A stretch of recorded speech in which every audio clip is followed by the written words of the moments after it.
great.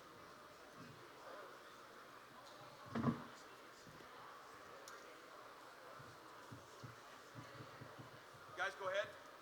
How's everybody doing today? First of all, Happy New Year. We're excited about being here and having the opportunity to play in the Rose Bowl, which is a fantastic opportunity for our players and playing against a really good team. Excited to be in the playoffs. Proud of the way our team has sort of developed through the season and overcome a lot of adversity and showed resiliency to have the opportunity to get here. So now it's all about, can you finish? And that's why we play the games. So, questions? Coach Saban, Coach Harbaugh has been outspoken in his belief that revenue sharing should go towards players, including television deals. For example, Big Ten has a $7 billion television contract, SEC a $3 billion television contract. Do you think that players should receive part of these $1 billion revenue sharing deals for television? Look, I think name, image, and likeness, revenue sharing, and all these things are a really, really complex issue. And I do think that they're worthy of discussion. And I'm all for, the players being benefited in a very fair, economical way. But I don't think this podium here uh, is the opportunity or the time to really have a discussion about that. We'd like to focus on the game, um, something that we worked hard for all year long, and hopefully we'll be able to prepare well, sort of go out and play well. That's really what I'm focused on right now. But I do think it's a complex issue, and I do think it's worthy of discussion. I just don't think this is the right place to discuss it. Coach, how do you feel about this break? You guys played really long in Georgia, but you had a month. Are you worried about that? Because you guys were hot at the end, or are you not worried at all? Well, I think you're always concerned about when you have a layoff, how are you going to respond? I've had a lot of confidence in our players. I trust our players. I think they've worked hard to prepare for this game. But you got to have the right mindset, and you got to know what it takes to go out and play against a really good team. And there are always concerns, about how are we going to respond. But I think I have those concerns when we play every week. So just because we had time off, it's really no different. Nick, how did you think the team first played Texas and then USF in consecutive weeks? Well, I think what we did as a staff and as an organization is we tried to focus on what we needed to do to improve and get better and how could we make our team better. I do think the players responded magnificently to the challenges that we had. Really focused, wanted to prove something. We're not happy with the circumstance that they created for themselves. So that was a real motivating factor for them. And I thought our coaching staff did a really good job of sort of making the corrections and adjustments that we needed to make to give our players the best opportunity to be successful. And they responded well to it. And it worked out really well.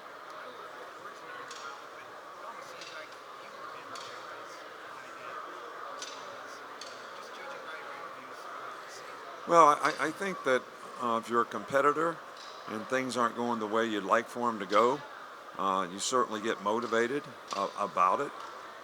But it was sort of inspirational to me that the players, sort of bought into this whole thing of trying to get better and to prove something. And, coaches wanted to do a great job for them. So it was inspirational in some ways. Coach, as a coaching staff, do you think it's easier or harder to prepare for a game when you have this much time? Well, on one hand, because you have more time, you can say you get more repetitions, so you could be more prepared because of the repetitions you got. On the other hand, the other team's got more time to change up some of the things that they've always done, which you don't know what those ghosts might be. So you may not be prepared for some of those things. So it kind of goes both ways. Coach, you've gotten to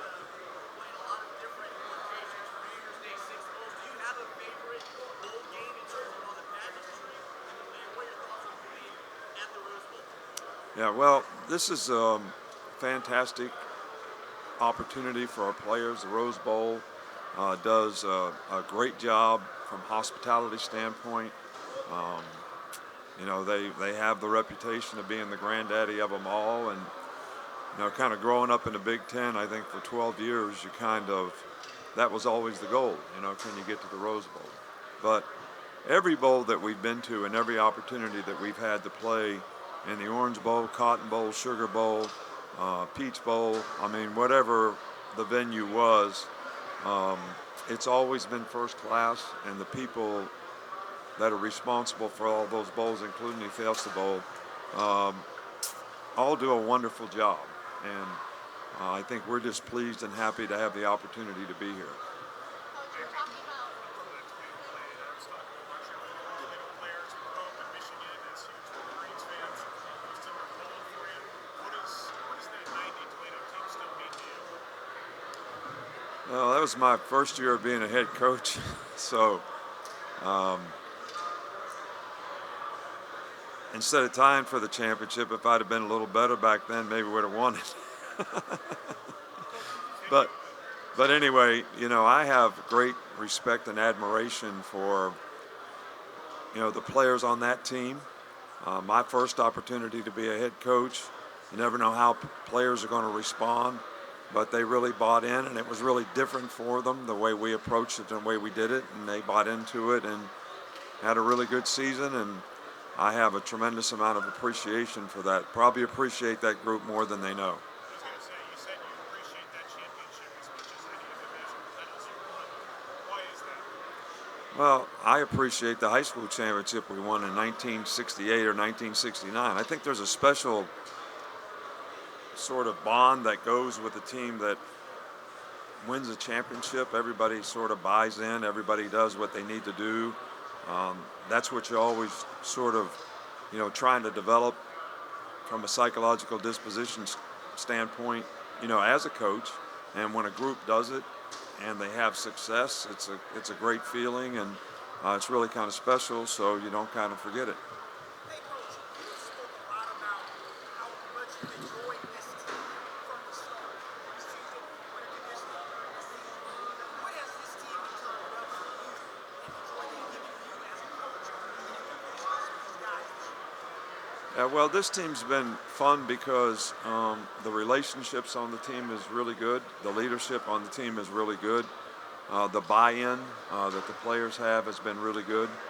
And I think that, you're always trying to develop guys putting the team first.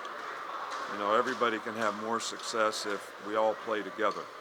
And people buying into the principles and values that help them do that, having positive energy about trying to do that, being able to be responsible to do your job at a high level and a high standard is something that we sometimes as fans can take for granted, that that's just something everybody wants to do, but it really is pretty special when you have a group that does that, and this group certainly did, and that made it a lot of fun to be around them, and the relationships on the team made it even more inspiring. Coach, you're talking about your staff earlier. I wanted to ask specifically about Tommy Rees, the buy-in that he's got from the offense.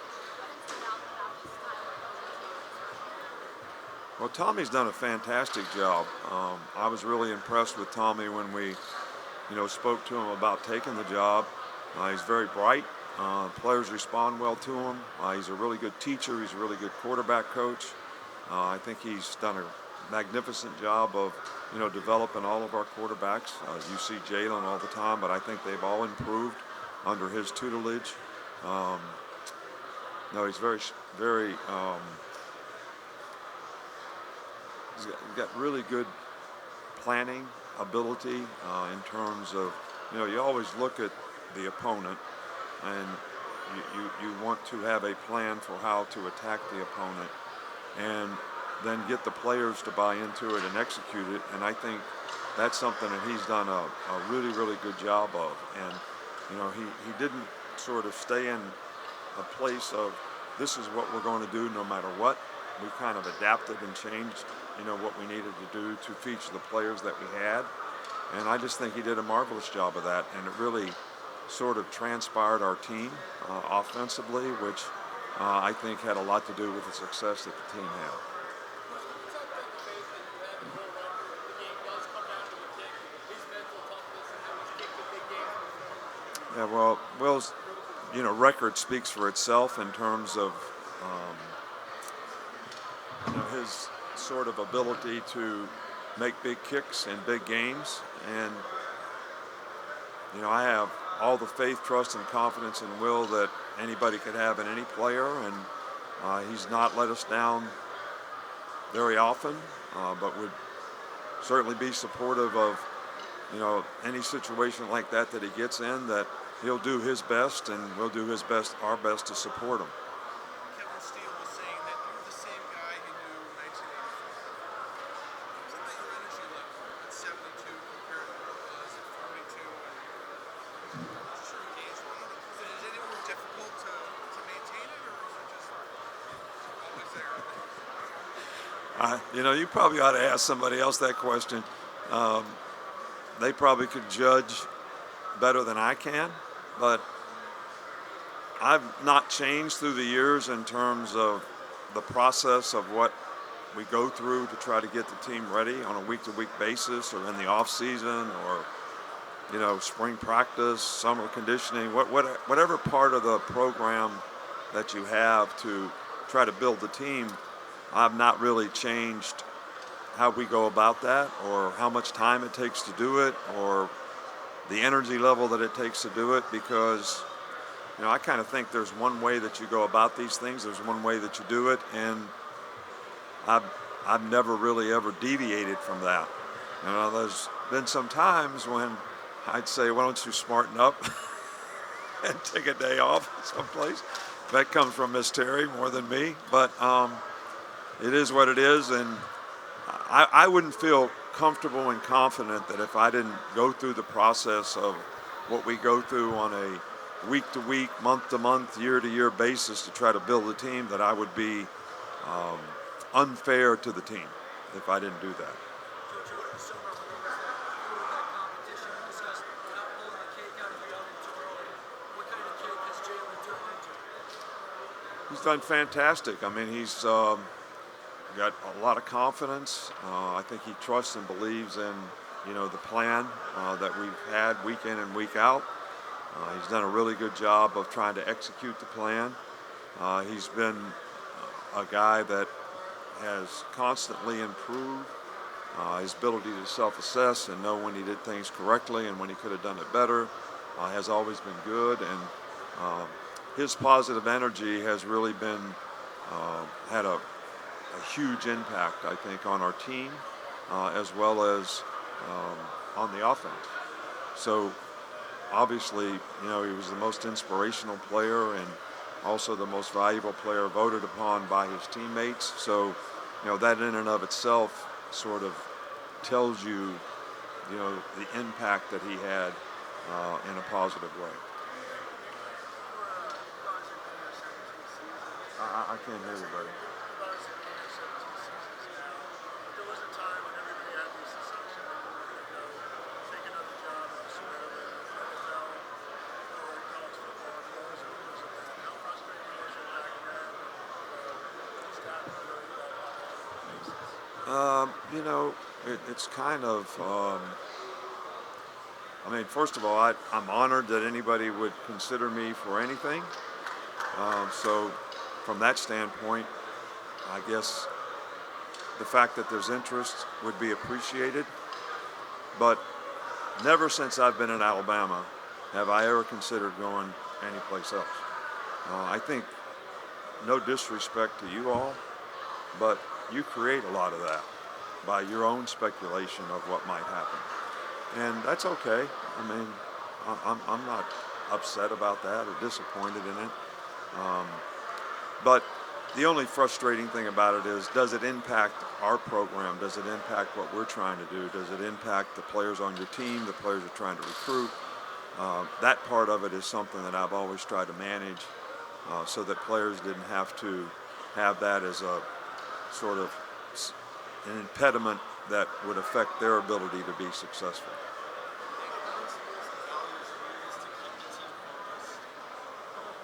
I think that's the hardest thing. I think it's one of the most difficult things as a coach to, on a consistent basis. You know, consistency in performance is really, really difficult to sustain. And, you know, it's a part of human nature that when you have success, you're supposed to get rewarded for it, which means, do I have to work just as hard? Or should I be able to, you know, sit in my easy chair and eat Tostitos and cheese? That's kind of our culture. And there is a lot of rat poison out there when you have success. You know, people talk about you in a positive way, and you have to be able to manage that. And I think from just a human nature standpoint, it's much more difficult to manage success than it is when you have failings. When you have failings, everybody is motivated to try to prove that, you know, we can do better. And I think that was one of the stimulating factors for our team early on when we didn't play well. So now that we've had some success, you know, the challenge is can you stay focused and really trust and believe in the things that helped you to be successful, and, you know, continue to do those things at a high level so that you can have success.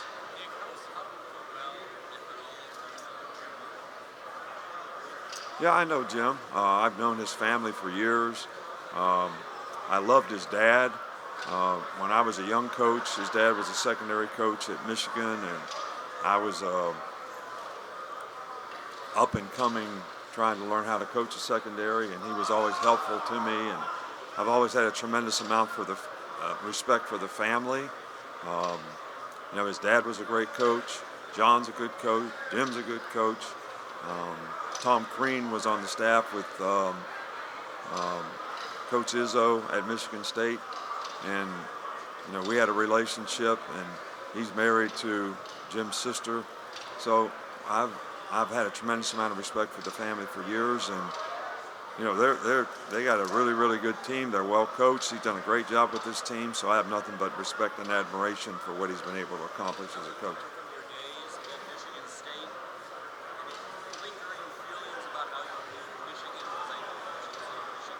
Look, I coached Ohio State and Michigan State, so you know, that's. I mean, Woody Hayes didn't even allow you to buy gas in Michigan if you were recruiting there when he was there. So I don't think I have any lingering feelings, but I know and respect the traditions of those rivalry games, and you know, this is a big game for our team, and that's what I'm focused on, is our team and what we can do to try to play well against a really good Michigan team. How was this a different season from a lot of your other seasons at Alabama, rat poison wise? Was there a decreased amount of it because of the early? Well, we had some really good rat poison early. You know, it was almost like Wheaties, all right, because everybody criticized us and said we weren't any good and we're done, and Coach Saban's past his prime and all that. I mean, it was like eating Wheaties, you know, breakfast of champions. That helped us. So now, can we handle the success? That's the next question. So Did you have less of the other kind, the bad kind, because the expectations were? I think we had bad early, then we've had a lot of good lately, and I think we handled the bad well, and now we got to prove that we can handle the good and try to finish the season the way we'd like.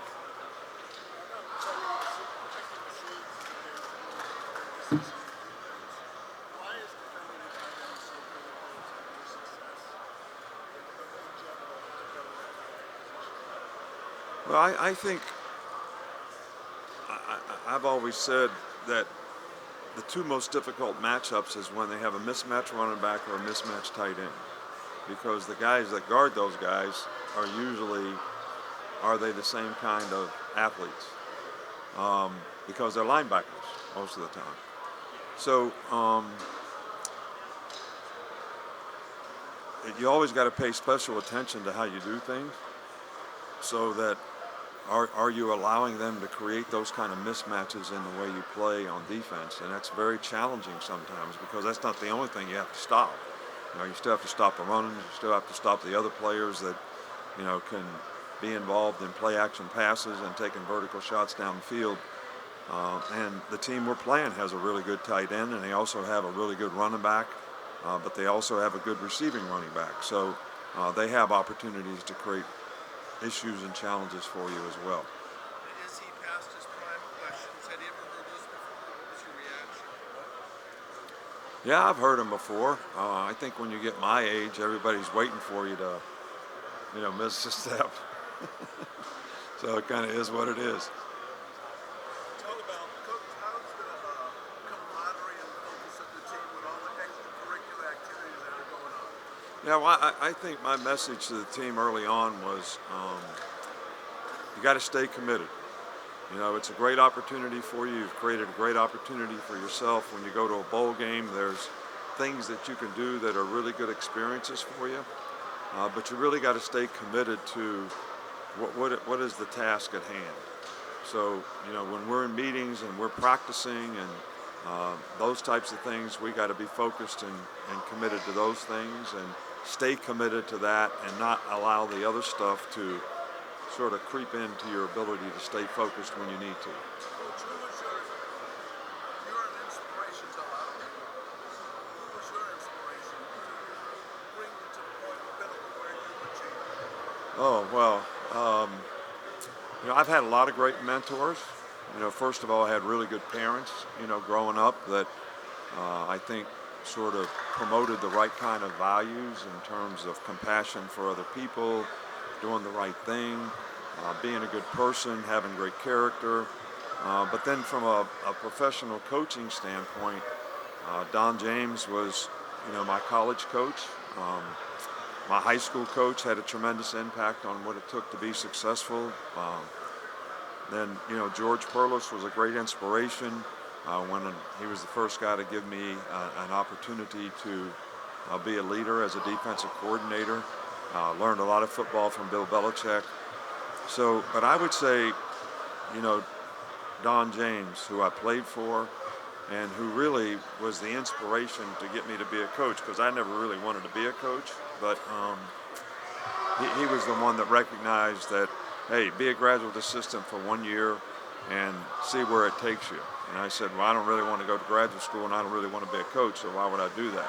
So that 1 year turned into however many, 50, I guess. So, but he had a tremendous impact on me as a person because, he always promoted through athletics, through playing football, which I've adopted this through the years too with our players, is how can you create value for your future in terms of the lessons that you learn as a competitive athlete? And that's something that I've always tried to do with our players, but it's something that, he instilled in me when I was playing. When you talk about all the changes and adapting, you talk a lot about adapting. Was there a moment when you realized you had to be flexible in just things you do, your approach to things, or have you always been wired that way? No, I think you always have to. Things are changing rapidly. Um, I mean, they're changing in business. AI's changing things. Um, Things that we have happening in college football are changing things. So you have to be able to adapt.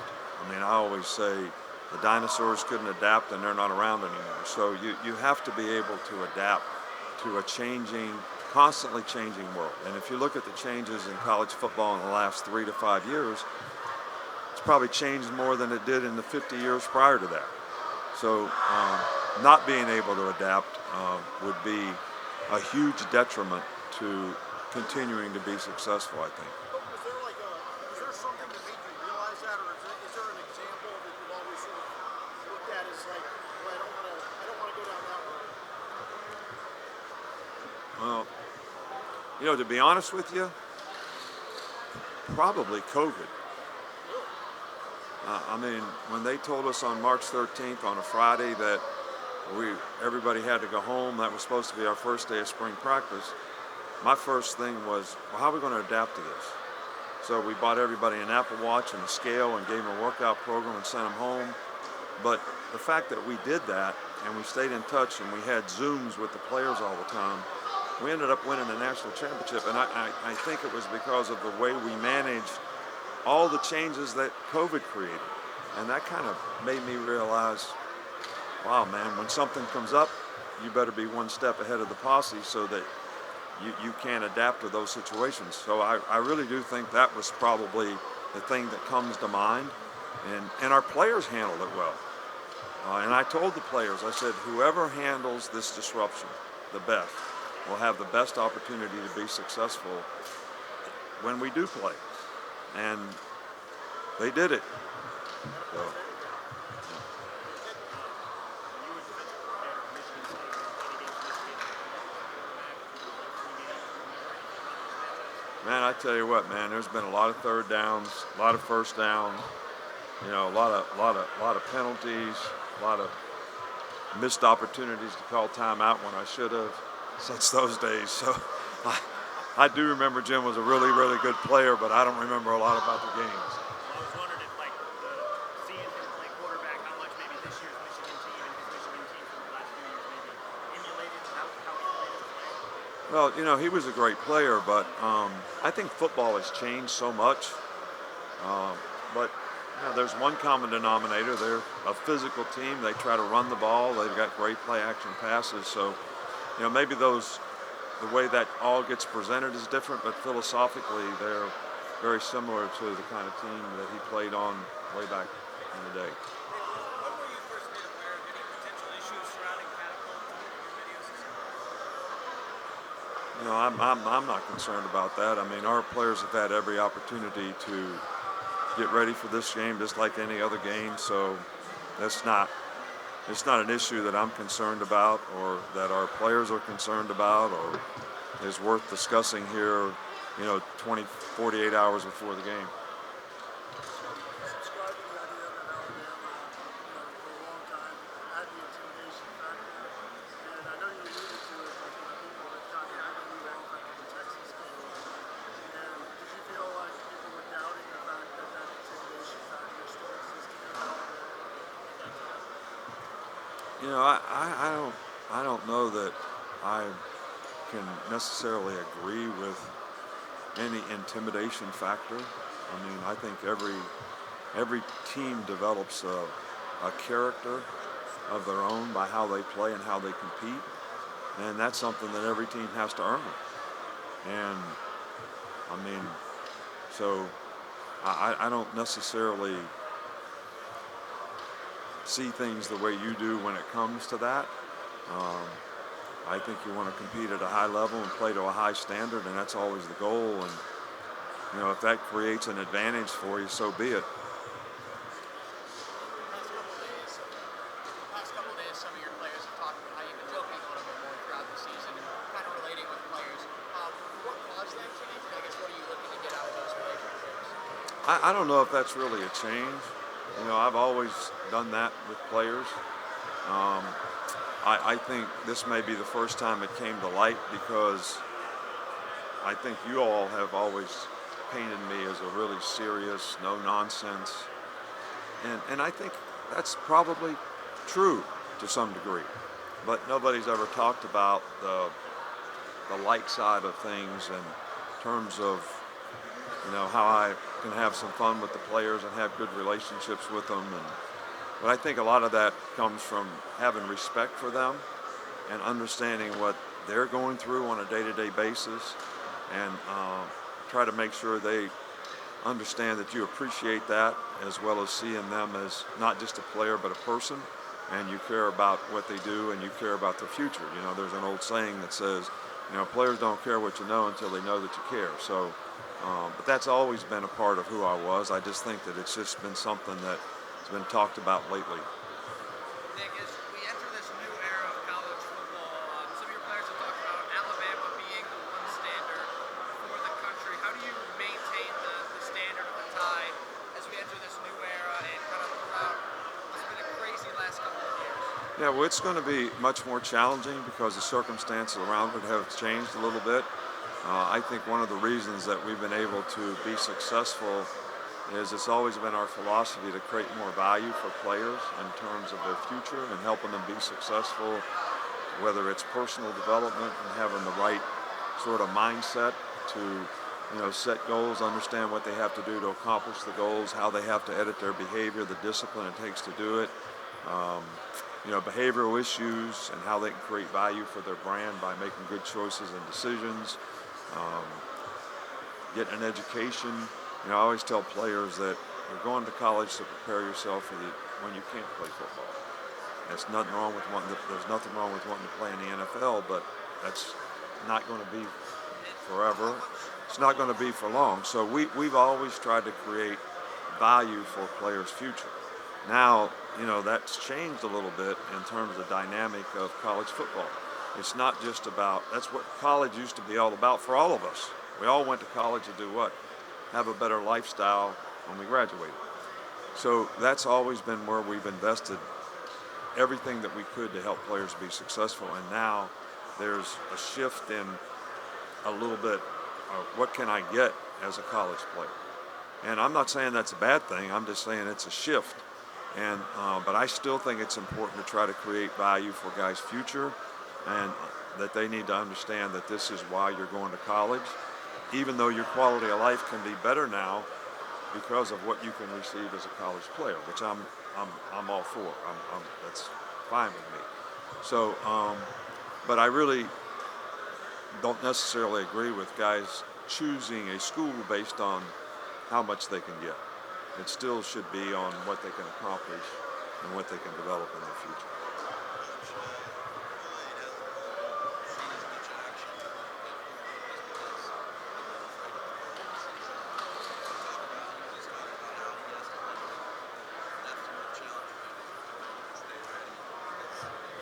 Yeah, well, I think cornerback is a position that, you're going to have 5 or 6 plays in the game that are going to be critical plays to make or not make, because they all could end up being big plays.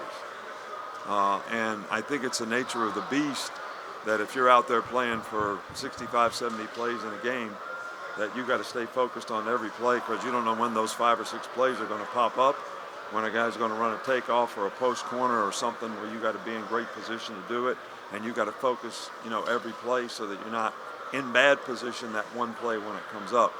And I think that's the nature of the beast at his position, and I think when you're a player like him, you got to especially stay focused, because it may not happen as often, but when it does, you got to be able to respond, and you got to be in great position. Yeah, he's done a great job of that.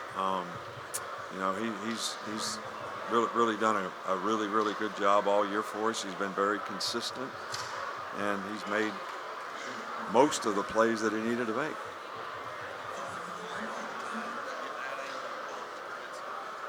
No, I call him Kool-Aid all the time. Hey, Coach, you've made these bowl game trips for quite a while now. What is an essential that you have to bring to survive a bowl week? Some of your players say they bring their PlayStations, for example. I think the big thing you have to be able to do is stay committed to why you came here. There's a lot of other things to do, and you should enjoy those things. But you also got to stay focused on what you need to do to play well in the game. And I think staying committed to those things are really important. Now, that doesn't mean you got to do it 24/7, but when it's time to focus, you got to be able to focus, practice, prepare, and get ready for the game. And hopefully our players have done a really good job of that.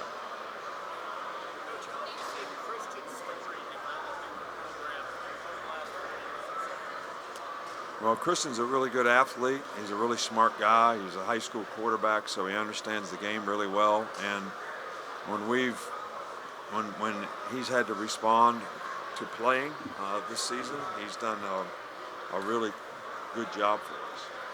How about playing in the Rose Bowl for you? Where does it stack up in terms of the bowl experience, and how excited are you to get to be back? Look, this is a great bowl game, but it's really, I don't like comparison questions. I don't like to compare this to something else. This is, one of the greatest experiences in college sports, but I think all the bowl games do a great job of trying to be hospitable and creating an outstanding experience for the players. So this is great. I grew up in the Big Ten, so being able to come to the Rose Bowl has always been special. But I think in the 6 bowls that are involved in the playoffs, they're all pretty special.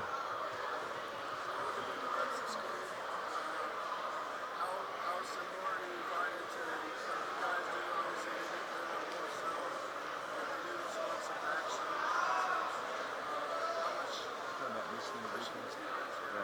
I think Michigan has a really, really good defense. I think their players do a really good job of executing it. They do create quite a few multiples in terms of the things that they do. But I think it's very effective, and they've played it very well. So it's going to be very challenging for us to be able to read and see those things and get the ball in the right place at the right time. And they do a lot of, plug-in backers too. So getting a hat on a hat in the run game is also something that's going to be really important.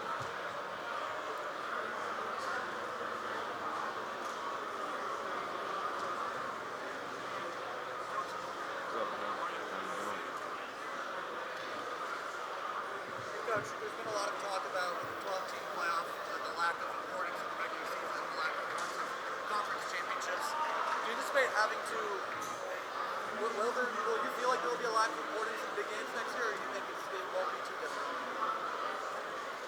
I don't think it'll be too different. I mean, the big games are going to be the big games, and there's always going to be speculation of who the best 12 teams are, just like there's speculation now who the best 4 teams are, just like there's speculation in the NCAA basketball tournament when there's 68 teams in it, and then they have a 2-hour show talking about who got in and who didn't. So, but I don't see how it's going to minimize the importance of big games. No different than the NFL playoffs. I mean, people want to win the division. They don't want to be the wild card team. If you have a chance to be a wild card team, that's better than not being in the playoffs. Everybody's fighting for home field advantage. So I think all those things will exist in college football as well.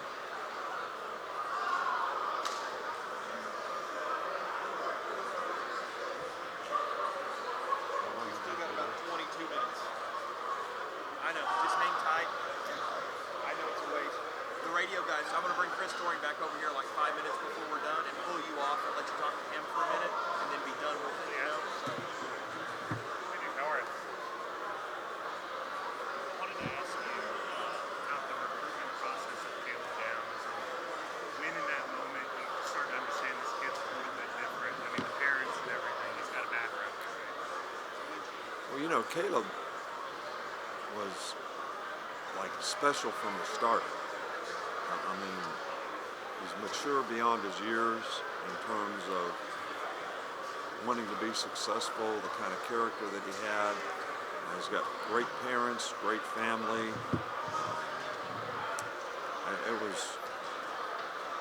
It was the first time I met him, I said, this guy's different. And I think different in a really, really good way. And that certainly turned out to be the case, no doubt. What stands out to him as a player now you got your hands on him? What makes him be able to have the success he's had? Yeah, he's really instinctive. He's a fast reactor.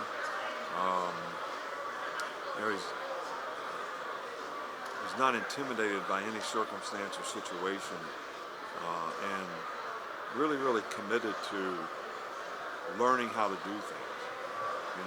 He never wants to be wrong.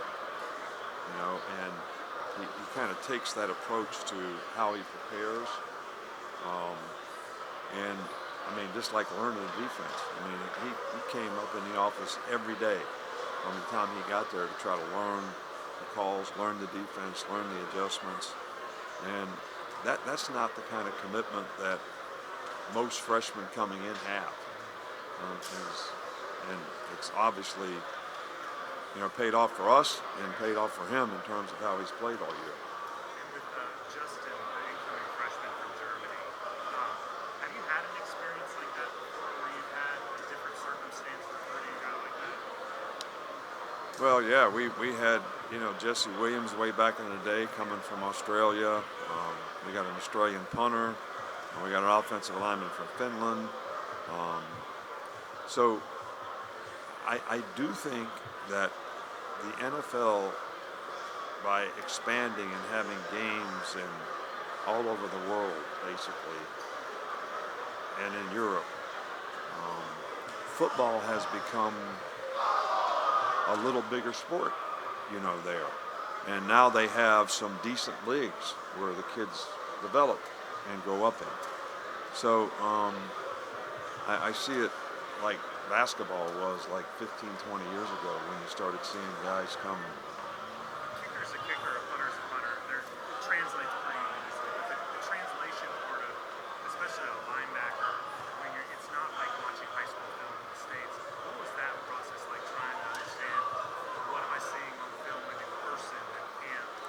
Yeah, I think one of the big things that helped us in his circumstance was, we had him in camp in the summer, and anytime you have these guys come from different culture, um, language barriers, all those kinds of things are all things that you have to try to make sure you address and that guys are understanding. Um, no different than the defensive lineman we recruited from Quebec. I mean, he's French speaking in the home. But I was at LSU, and some of the guys in South Louisiana, they spoke French in their home too. And when I was recruiting them and they didn't want me to know what they were talking about, the family started talking in French. So I was like, I guess I'm not supposed to know what's happening here. You didn't pick up any Cajun phrases? I used to have one of the players that was a punt returner that was from Bow Bridge, and they spoke French in the house. I said, man, you got to teach me some French while we're back here catching punts. I never learned any.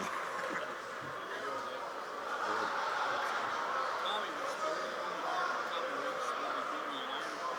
Did you ever feel like the stage was ever too big for you? You get early on when you guys were struggling on offense. No, I really liked Tommy. I thought he was bright. I thought he was, um, he did a great job in presentation. He does a really good job with the players. He's a really good quarterback coach. And the guy is smart, but he's got great teaching progressions in terms of, how he does things. So he's transformed our offense and transformed our team this year. And I think he's one of the best, coaches in college football. Did you have any connection with him at all? Did you have any connection? I knew his dad, but other than that, didn't really know him. Knew of him, but didn't really know him. Chuck Martin, I talked to Chuck Martin last week about him.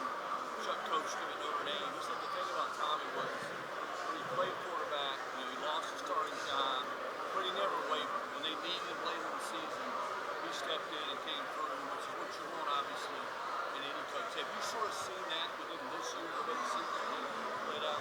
Yeah, I don't think there's any question about the fact that, especially, some of the issues that we sort of worked ourselves through early in the season, he never wavered. He stayed committed and convicted to doing the things that we needed to do, but he was flexible. He wasn't inflexible in saying, hey, we got to do it this way. And I think that's how we sort of transformed, our offensive team to the players that we had. And he did a really good job of developing them. SEC style of defense that is characterized. Is Michigan have those similar characteristics? I don't think there's any question about it. This is, if they played in the SEC, they'd be one of the best defensive teams in the SEC. And, their scheme is a very, very good scheme, and they do a good job of executing it. They got good players. They got experienced players, and they don't make a lot of mistakes on defense. So this is going to be a real challenge for us offensively. Have you had a team that's grown and changed over the course of a season as much as this one? There was, I forget what year it was, but kind of went through a little bit of the same transition when Jake Coker became the quarterback. Early on we were playing different quarterback, changing back and forth. And then we finally settled on Jake, and the team started to grow around him, and we ended up winning the national championship that year. I forget the year, but yeah. So that team was a little bit like this team. So, but this team has been a lot of fun. Is it rewarding when you can see that, or do you even see that as the season's going on? Do you have to step back and I think anytime you see a team grow and develop and improve, it's always what you're trying to get as a coach. Sometimes that's a little more difficult when everybody creates this expectation for your team, and there's a little more, I'm going to say, anxiety with everybody trying to meet those expectations rather than just focusing on what they need to do to be the best they can be. So it was fun this year to see these guys grow and develop. So you got to do it kind of without that anxiety, for lack of a better term. Yeah, I think that's we had something to prove all season after a bad start, so that kind of was more the incentive. Um, I always have, some anxiety, when you're getting ready because you want to try to get the team ready, and um, you never know exactly how ready they are until they go out there and play. The changes in the sport. I know you've given your suggestions for what you think should happen. When you get presented with massive changes over the course of years, do you look at it as a puzzle to solve? To try to find. Yeah, there's no question you have to figure it out. You have to adapt to, the changing environment and changing circumstances, and we try to do that the best we can. Hey Nick, when you look at the foundation of this program and everything you guys are doing, just you looking at over 17 and the way those kids are bought in early when you weren't having a lot of success to get you guys on the trajectory that you are in. I just wonder how much that team, that group of people, means what you guys have been able to do. Well, there was a lot of guys on that team that contributed to the success in future years. But, we went through a lot with that team, and I think everybody learned from it. I mean, I think we were like 6-2 at one time, and then had to suspend 5 players for some NCAA thing that had happened in the past, and all 5 starters, and then we went 6-6 and won a bowl game.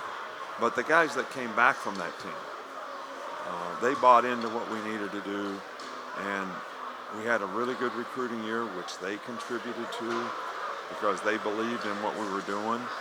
So I think all those factors really contributed to 2008 being a start of a really good season for us, even though we lost to Florida in the SEC championship game, and really was the foundation for the whole program.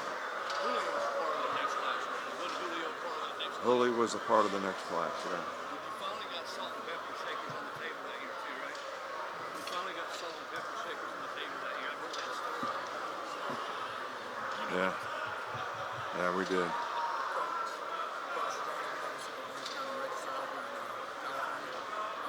How much time do you spend with your team talking to them about the historic nature of this game?